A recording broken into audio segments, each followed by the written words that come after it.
சபைக்கு வருகை தந்துள்ள அன்பர்களே, நண்பர்களே, நடுவர் அவர்களே, உங்கள் அனைவரையும் வருக வருக என வரவேற்கின்றேன்.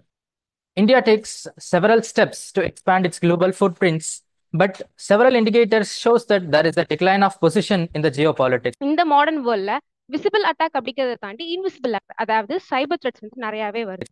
லெவல்ல ஹெல்த் ப்ரொவைட் பண்றது லைக் ஆயுஷ்மான் பாரத் ஸ்கீம் மாதிரி எந்த ஒரு வேர்ல்டுல எந்த ஒரு கண்ட்ரிலையும் இப்படி ஒரு இனிஷியேட்டிவ் வந்து எடுத்ததே கிடையாது. இந்தியா தன்னைத்தானே ப்ராக்ரெசிவா மூவ் ஆகிறதுக்கு தன்னைத்தானே உயர்த்தி கொண்டுதான் இருக்கு. India had challenges to maintain its relationship with countries like USA, China, Pakistan, Bangladesh, Sri Lanka, Maldives.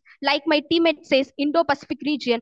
Everywhere, India has a challenging relationship. Even too, with research and clear evidences, the world was not ready to discard the carbon dioxide emitting fossil fuels. So India வந்து fifth largest economy அப்படிங்கிறது இப்ப இருக்கக்கூடிய current status. இது UK, France போன்ற நாடுகள் எல்லாம் தாண்டி தான் இப்ப இந்த ஃபிஃப்த் லார்ஜஸ்ட் எக்கனாமி ஆயிடுச்சு. Climate change is a threat and it is the truth.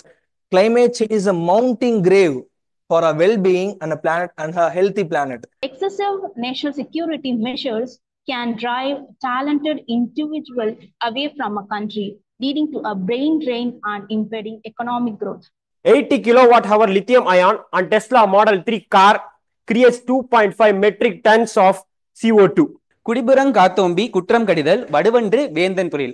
அதாவது தன்னோட குடிமக்களை வெளியில இருந்து வரக்கூடிய ஆபத்துல இருந்து காப்பாற்றுறதும் உள்ள தான் வருத்தாமல் அவங்கள காப்பாத்துறதும் அவங்க ஒரு குற்றம் பண்ணாங்கன்னா அதுக்குரிய தண்டனை கொடுத்து அவங்களை திருத்துறதும் தான் ஒரு அரசனோட தொழில்னு சொல்றாரு. AI is not just revolutionization of the government, but it's also redefining the very foundations of the economic stability and prosperity. Without security, you cannot enjoy the liberty. But the US political famous leader Benjamin Franklin says that those who give up their civil liberty for the temporary safety, they will neither get safety nor liberty.